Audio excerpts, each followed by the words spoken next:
There's something you're experiencing right now that science cannot explain. Not hasn't explained yet. Cannot explain. Not with current physics, not with future physics, not with any physics. You're reading these words and there's something, it's like to be you reading them.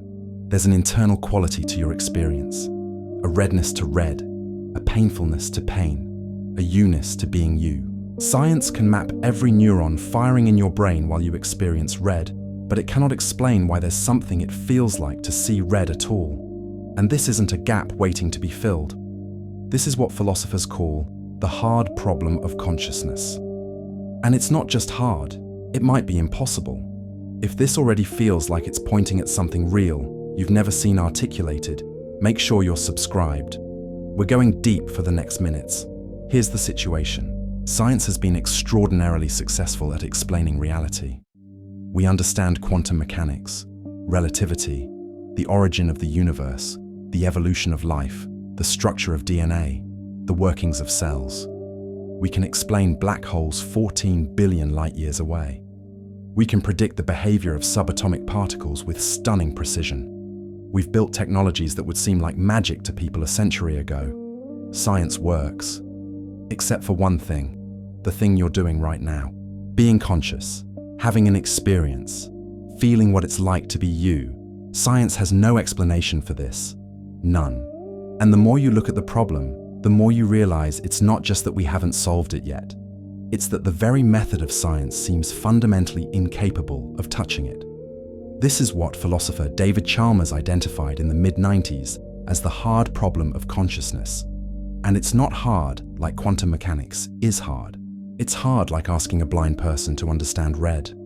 The tools of science can measure, predict, and map everything about consciousness except the one thing that makes consciousness what it is.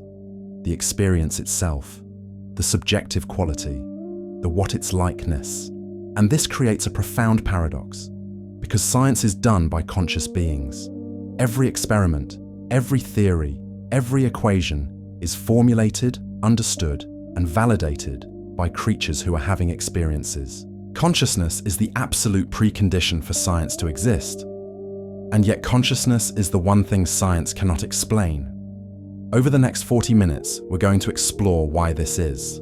Not in a mystical way, not by dismissing science, but by looking directly at what science actually does, what consciousness actually is, and why there's a fundamental gap between the two. We'll examine the difference between what Chalmers calls the easy problems of consciousness and the hard problem. We'll look at thought experiments that demonstrate why no amount of physical information can bridge the explanatory gap. We'll investigate what this means for our understanding of reality itself. And we'll explore what happens when you stop treating this as an abstract philosophical puzzle and start investigating consciousness directly. By the end, you won't just understand why science can't explain consciousness. You'll understand what that reveals about the nature of reality. And it's stranger than you think. Let's start with what science can explain, because science is incredibly good at explaining a lot. Science operates by a specific method. You observe phenomena, you form hypotheses about the underlying mechanisms, you test those hypotheses with experiments, and you build theories that predict future observations. This method has been spectacularly successful for studying the physical world. Chemical reactions, electromagnetic forces, planetary motion, biological systems. All of this submits to scientific analysis, and neuroscience has been remarkably successful at studying the brain. We can map which brain regions activate during specific tasks. We can track neural pathways. We can identify neurotransmitters and their effects. We can even predict with increasing accuracy what someone is thinking about based on brain scans. This is what Chalmers calls the easy problems of consciousness. Not easy as in simple, easy as in principle solvable by the standard methods of science. The easy problems include: how does the brain integrate information from different senses? How does attention focus on one thing and filter out others? How do we store and retrieve memories? How does the brain control behavior? These are all complex problems requiring years of research to solve, but they're solvable because they're problems about function. about mechanism, about what the system does.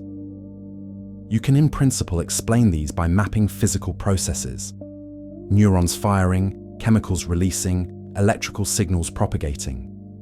Science can answer all of these questions about function and mechanism, but then there's the hard problem. And the hard problem is this: why is there something it's like to undergo these processes?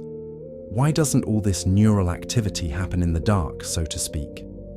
Why is there an inner subjective experience accompanying it? When you see red, scientists can tell you exactly what's happening physically. Light with a wavelength of approximately 650 nanometers hits your retina. Photoreceptor cells called cones respond. They send electrical signals through the optic nerve. The signals reach the visual cortex. Specific patterns of neural firing occur. All of this is measurable, observable, explainable. But none of that explains the redness, the actual quality of what red feels like from the inside, that subjective character of experience. That's what philosophers call qualia. And qualia is where science breaks down. Because no matter how precisely you describe the physical mechanism, you haven't explained why there's an experiential quality at all. Chalmers put it this way in his landmark 1995 paper: the really hard problem of consciousness is the problem of experience. When we think and perceive, there is a whir of information processing, but there is also a subjective aspect. He continues, why should physical processing give rise to a rich inner life at all? It seems objectively unreasonable that it should, and yet it does. Think about what this means. We have two types of facts about consciousness: physical facts, neurons firing, chemicals releasing, information processing.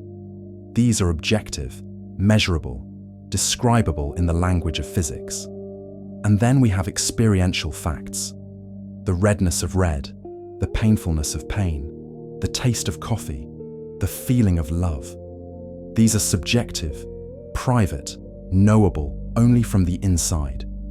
And here's the problem. There is no logical bridge between these two types of facts. You can know everything about the physical facts and still have learned nothing about the experiential facts. This isn't speculation. This is demonstrable through thought experiments. The most famous is called Mary's Room, proposed by philosopher Frank Jackson. Mary is a brilliant scientist who knows everything there is to know about the physical basis of color vision. She knows all the physics of light, all the biology of the eye, all the neuroscience of visual processing. She's read every paper, understood every mechanism. She knows absolutely everything physical there is to know about seeing color. But here's the twist. Mary has lived her entire life in a black and white room.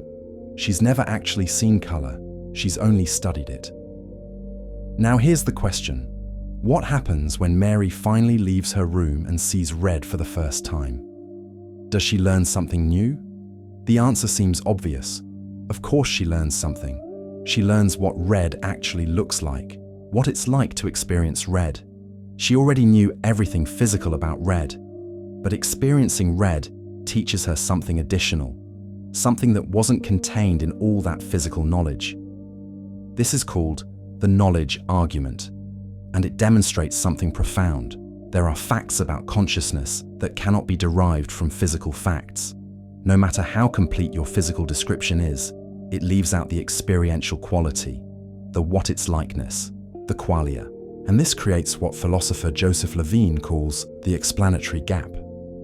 Even if we had a complete neuroscience, even if we could map every connection in the brain, even if we understood all the information processing, we would still be left wondering, but why does this feel like something? Why is there experience at all? Neuroscientist Anil Seth put it clearly. We have absolutely no idea how the 3 pounds of jelly in our skulls generate the subjective experience of being. And he's right, we don't. Not even a hint of an idea. Some scientists argue this gap will eventually be closed, that we just need more data, better theories, more advanced brain imaging. But Chalmers and others argue that this misses the point entirely, because the gap isn't empirical, it's conceptual. It's not that we lack information, it's that the type of information science deals with is categorically different from the type of information that constitutes experience. Think about it this way. Suppose we built a complete computational model of a brain, neuron by neuron, synapse by synapse, perfectly accurate. And suppose we ran this model on a computer, and it behaved exactly like a human brain. It processes sensory input, it controls behavior, it passes every test. Now here's the question. Is there something it's like to be that computer? Does it have subjective experience? Does it feel anything? We have no way to know. No scientific test can detect the presence or absence of experience. Because experience is not a functional property, it's not something you can observe from the outside. You can only know it exists because you are having it. Right now, you know with absolute certainty that you're conscious. But you have no direct access to whether I'm conscious. You infer it because I behave like a conscious being. But the behavior is not the consciousness. The behavior is just evidence we use to guess at consciousness.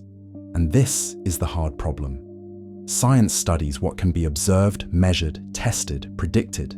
But the core of consciousness, the subjective experience itself, is not observable from the outside. It's private. It's first person. It's the one thing that cannot be reduced to third-person description. And this isn't just a philosophical curiosity. This has real implications for how we understand the relationship between mind and matter. Because if consciousness cannot be explained by physical processes, then either consciousness is something non-physical, or our understanding of the physical is radically incomplete. If you're finding value in this exploration and you haven't subscribed yet, now would be a good time. And if you're noticing you understand this intellectually, but want to actually shift how you relate to your own consciousness in practice, I created something specifically for that. It's called the Manifestation Path. It's a structured 28-day system of identity reprogramming. Link in the description.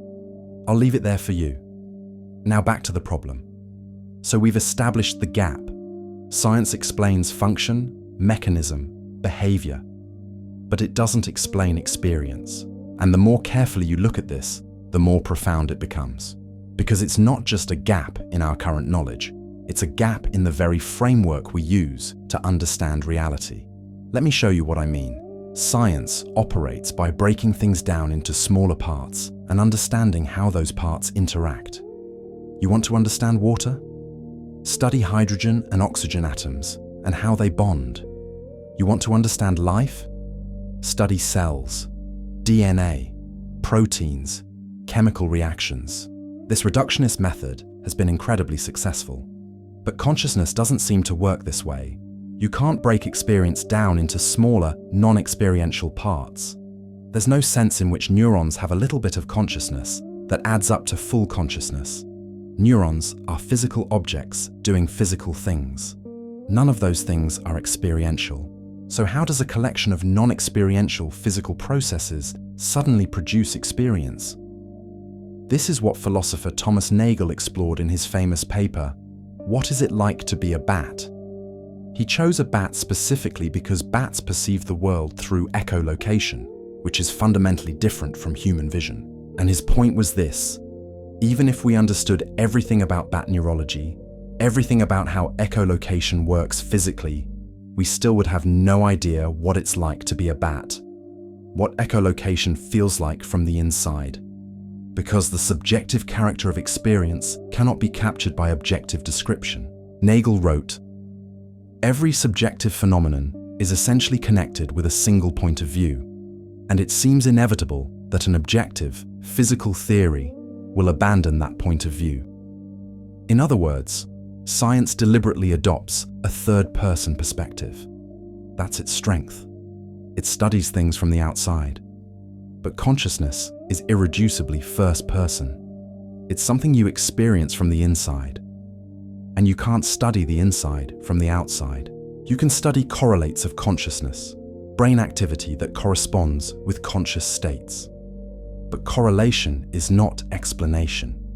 Just because brain state X always occurs with experience Y doesn't tell you why X produces Y.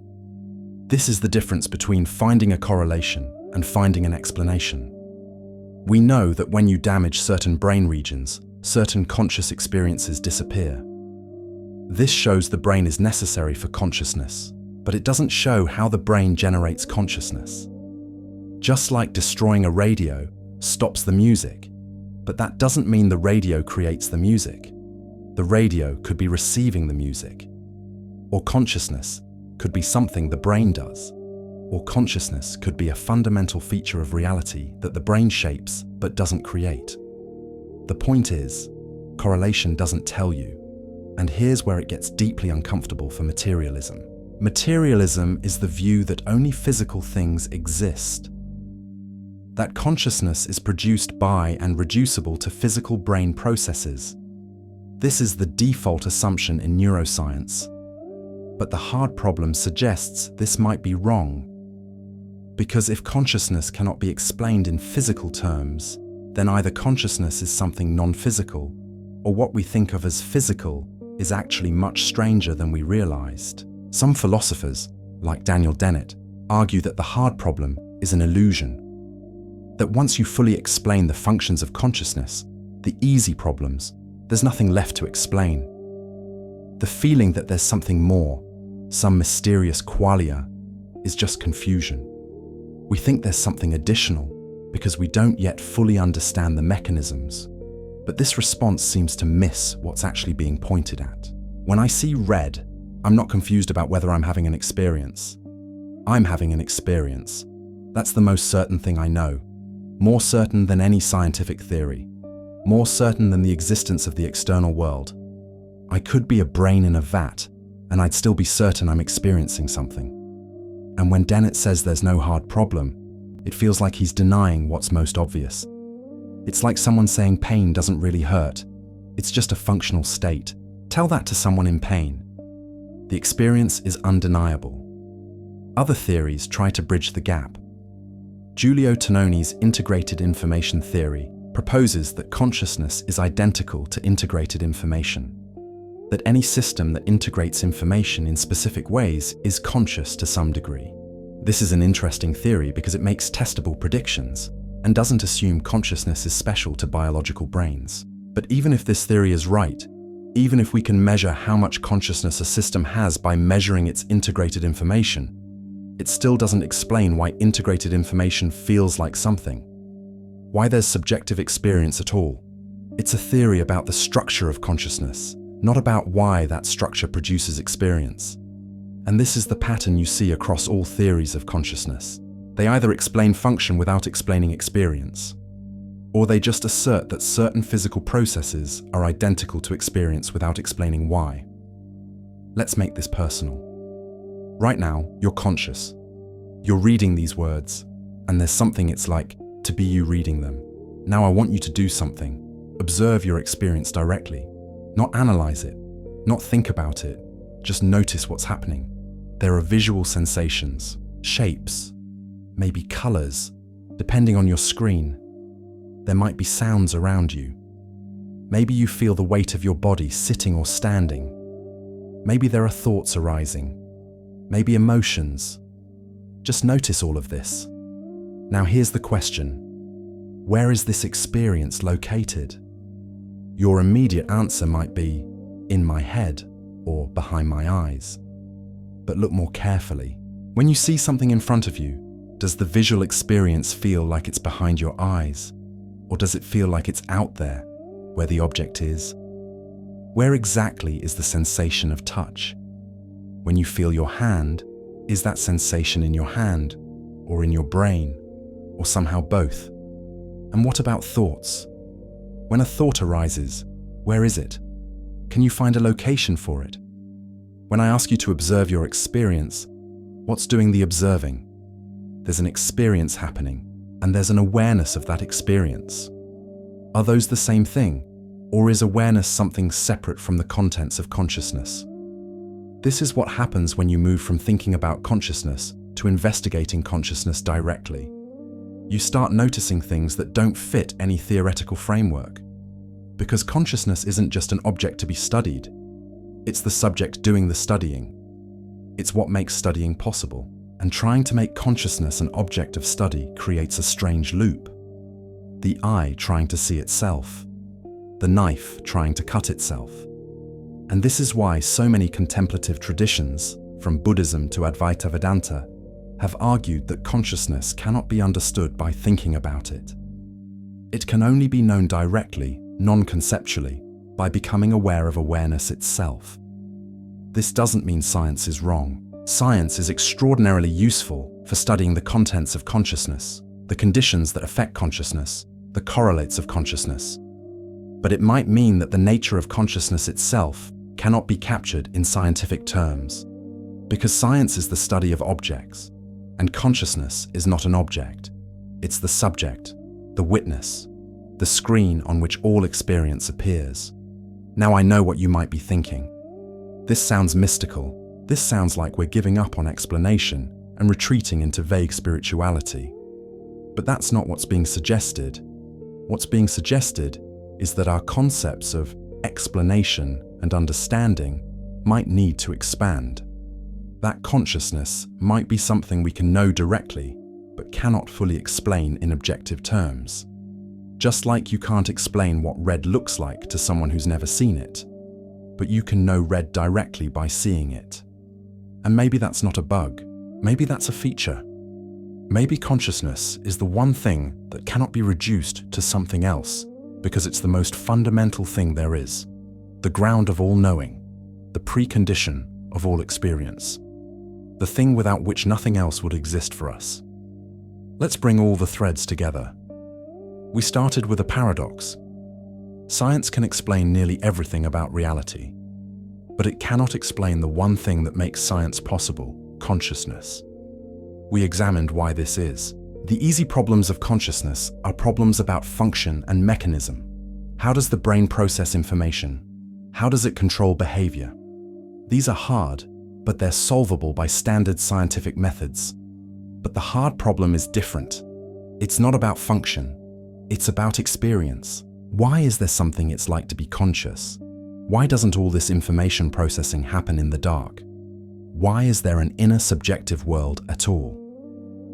We saw through thought experiments like Mary's room that no amount of physical information captures experiential knowledge.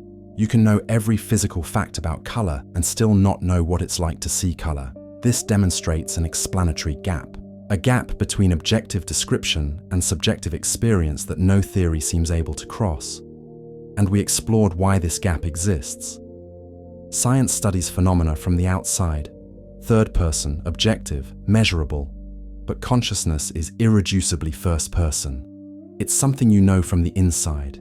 It's private, subjective, experiential, and you can't study the inside from the outside. Now here's the revelation. This isn't a problem to be solved. This is a feature of reality.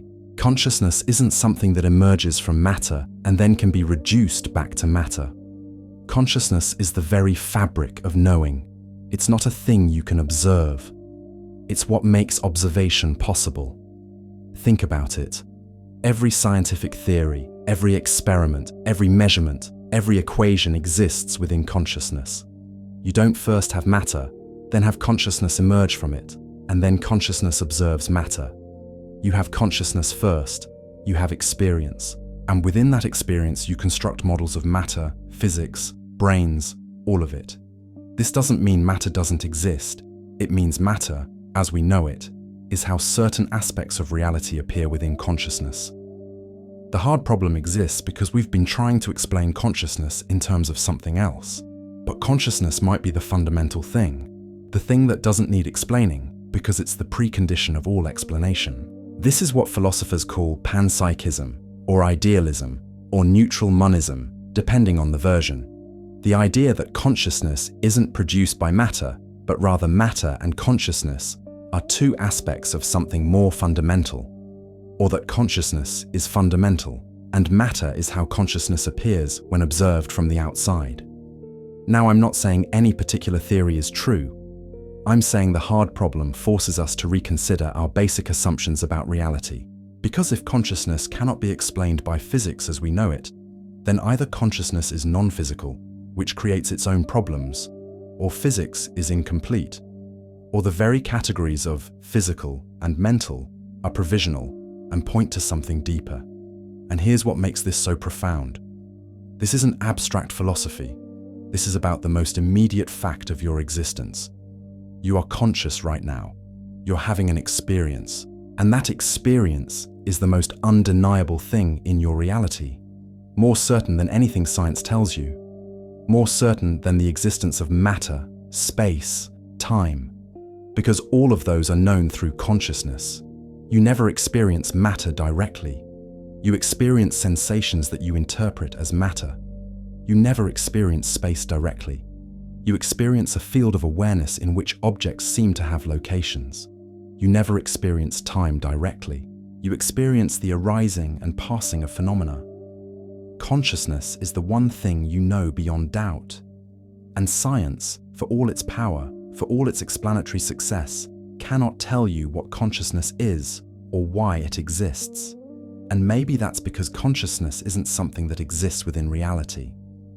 Maybe consciousness is what reality is. Maybe the hard problem isn't a problem at all. Maybe it's reality pointing at itself and saying, "This is what I am." Experience, awareness, the knowing of knowing. And everything else, all the physics, all the matter, all the mechanisms, those are just ways consciousness appears to itself when it pretends to be separate from itself. When it pretends there's an outside and an inside. When it pretends there's a subject and an object. But there isn't. There's just this immediate, undeniable, unexplainable, irreducible fact of experiencing. And that's not something science can capture. Because science is made of concepts, and consciousness is prior to concepts. Science is made of descriptions, and consciousness is what makes describing possible. So the hard problem isn't hard because we haven't discovered the answer yet. It's hard because the question itself assumes a framework that consciousness doesn't fit into. It's like asking, what color is consciousness? The question assumes consciousness is the type of thing that has color. But it's not. Consciousness is what makes the perception of color possible. It's not in the category. It's the category maker. And once you see this, everything changes. Not because you've learned new information, but because you've recognized what's been obvious the entire time. You're conscious. That's the most real thing there is. And it's a complete mystery, and maybe that's okay. I'm going to tell you something you already know, but avoid looking at directly. You consume a lot of content about consciousness, reality, human potential. Probably more than most people. But your life hasn't changed proportionally. You have powerful insights that last 3 days. You have moments of clarity that dissolve into routine. You understand deep concepts that don't translate into action. And it's not your fault. It's the design of the system. Consuming content activates the same reward circuits as actual transformation, but without the work of actual transformation. Your brain confuses understanding with changing. The truth is, between you and the life you want, you don't lack knowledge. You lack system. The manifestation path is that system. It's not another course. It's not more theory. It's 28 days of structured practice that takes you from I know intellectually to I live bodily. Workbook 1 makes you see the unconscious program keeping everything the same. Workbook 2 makes you build total clarity about who you're becoming, not vaguely, but with precision. Workbook 3 makes you practice every day until the new identity is your new normal. It's not about motivation, it's about reprogramming. It's not about willpower, it's about neural alignment. It's what happens when you finally stop watching and start embodying. Link in the description. It's for those ready for all this knowledge to finally become real life. Let me give you 3 practices you can use to investigate consciousness directly. First practice, the noticing gap. Several times today, pause whatever you're doing and just notice what's happening in your experience. Don't analyze it, don't label it, just observe. Visual sensations, sounds, body feelings, thoughts, emotions. Notice that there's an awareness that knows all of this is happening. Spend 30 seconds just being aware of being aware. Second practice, the location question. When a thought arises, ask yourself, where is this thought located? Don't assume you know. Actually look. Is it in your head? In front of you? Nowhere. When you feel an emotion, where exactly is it? In your chest? Your stomach? Everywhere? Nowhere. This practice reveals that experience doesn't follow the spatial rules we assume it does. Third practice, the subject search. Try to find the subject of experience. Who or what is experiencing right now? You might think, I am. But what is this I? Where is it? Can you find it? Or is there just experience happening with no separate experiencer? Don't believe any answer, just investigate directly.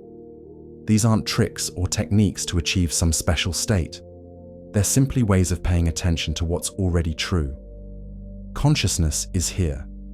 Now. Always. It's the most obvious thing, and it's completely mysterious. The hard problem of consciousness isn't a problem to solve.